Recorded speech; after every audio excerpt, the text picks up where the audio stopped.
American Graffiti. Where were you in '62?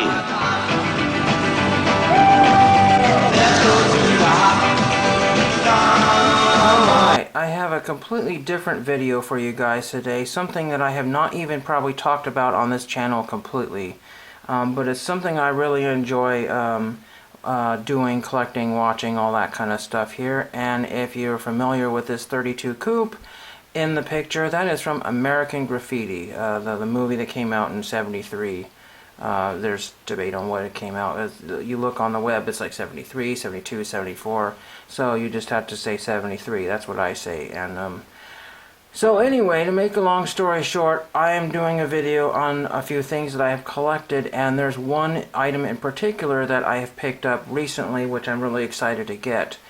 This is my DVD copy that I've had for many years here. This is just a collector's edition widescreen. It's not any kind of Blu-ray or anything of that kind of sort. And if you look on the back of the DVD, you try to figure out when the movie came out, and it's really hard to find here, but we'll not worry about that right now. But this is one of George Lucas's earlier movies, and you know, I guess the producer, I believe, is Francis Ford Coppola, produced by Francis Ford Coppola.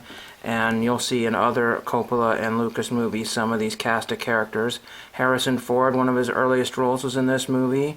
It's got Ron Howard, it's got Cindy Williams, Paul Le Mat, who's the guy in the coupe there, played John Milner. They got Charles Martin Smith, who played Terry.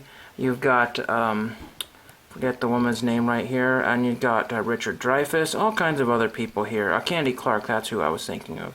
All kinds of people in this movie that had, I think Kathleen Quinlan was in this movie just for a little bit. I think she says Joe College strikes out. I think that's her big line or something like that. But anyway, I wanted to show you a few things. I have had these for many years. These are dated 2002. 2002? So here is John Milner's 32 Ford Coupe. This is a Johnny Lightning die-cast quote model kit that I got many years ago. I'm not even joking around. It came from either a store called Sprouse Rights or Early Dollar Tree. And I remember finding these, and man, these were about as cheap as Hot Wheels, and I had to get every one I could. I got all the different ones I could get. I think I have 4 or 5. You look on the back of it. The most important ones to the movie here were the Thunderbird, the T-Bird. Then you've got Steve's car. What's his name here? Ron Howard's Impala. Then you've got the coupe there. And then you've got the Pharaoh's car right here. And then you also have, there's one more car, oh yeah, the 55 Chevy that Harrison Ford drove in the movie right there. I do not have a lot of those, but I have this one here. I had to wipe the dust off of it. And then I have this one right here, the 57 Chevy Corvette.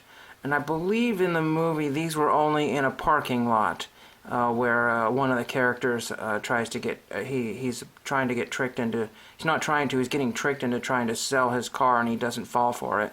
So there's that one. And then I thought I had 5, but it looks like I only have 4. And when I was buying these, I was on a budget, you know, and there's a 1956 Ford Thunderbird. I'm not sure if this is the one that Suzanne Summers drove. I forgot to mention she was in the movie. That's probably this one right here. I think that's that one. So that's an important one in the movie. And then we've got one more here. This one, I do not remember this 23 Ford T-Bucket in the movie. That was not crucial to the film there. Again, it's probably in there, but I just don't remember it at the moment. So those I've had for many years, and I wanted to show those off. But the big thing that I got today is that if you know Milner's coupe here, there's an Easter egg in the movie that George Lucas put in.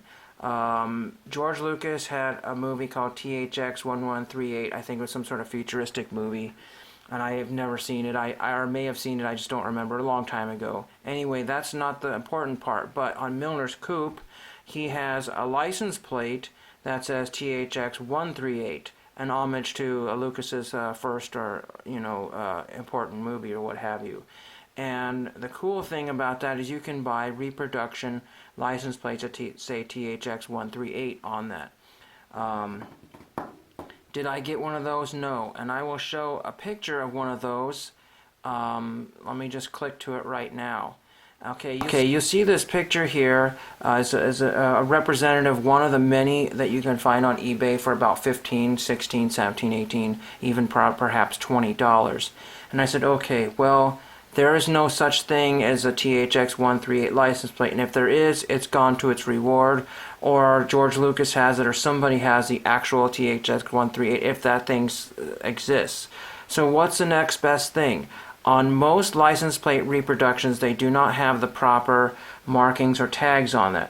One of the things I noted, and I will show you the plate that I'm talking about here. Here is an original California 1956 with a 1962 license plate, a registration tag, CJE 660. I got this on eBay for about $10 more, including shipping, than a reproduction plate. You see most of this plate here has an indentation right here. Most of the plates are flipped around like this and have the indentation on the outside. That's completely wrong. And this one here, if you look at Milner's Coupe, it's hard to find pictures, but he does have a 56 plate with a 1962 California tag on it. And the reproductions do not have many of those. So I think there's a few enterprising people that are making some reproduction tags that you can put on your car for this, or your man cave. And there's lots and lots of these. If you look at THX 138 license plate, you'll see something like 50 sold, 100 sold, what have you. And one person was trying to outbid me, and I said, you know what, this is stupid to lose this. This is in really good condition. There are some black marks here. I don't know what those are. They're not rubbing off. I'm not really worried about that. Really cool to have this, and the back is actually really pretty clean. It's almost so clean I don't even need to clean any dirt off of it. I may just leave it the way it is. Usually on old license plate, they got these little holes here. That's so you can bracket another tag on there, and they didn't do that in this particular case. There's a red sticker below it, so they were stickering these at that time. This is a really essential part of anybody's license plate collection, to have a vintage California license plate in relatively clean condition.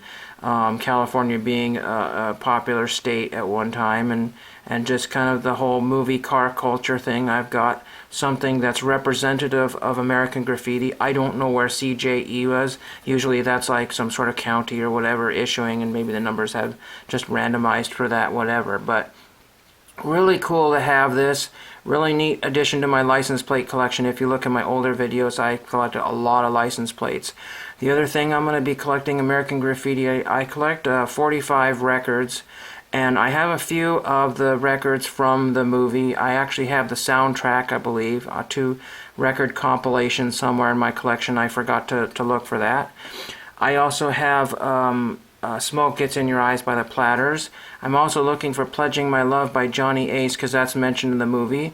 And I'm also looking for an earlier copy of Green Onions. If you've never heard Green Onions by Booker T and the MGs, take a look at that. That's a really pretty cool song. It's really pretty iconic in the movie. It just, and it's been used in other movies since then. I'm not sure if Tarantino used that or not, but really pretty cool. Authentic license plate for just a little bit over the price of a reproduction, an accurate reproduction, I might say. Like I said, even the accurate ones say they're the most accurate, but this is accurate. A real one, that's accurate. It doesn't have the right numbers, but I could care less. I'd rather have this than something made in China. So I hope you enjoyed this little different look into my collection of things that I've had. The old American Graffiti film. If you've never seen this, take a look at it. It's absolutely blow you away. There's some spoilers on the web, and there's also a lot of movie goofs in there. And those movie goofs just add to the nostalgia of the film. The disc is not in here because it's still in my DVD player. I've watched it a few times recently. So I hope you enjoyed that, and thank you for watching.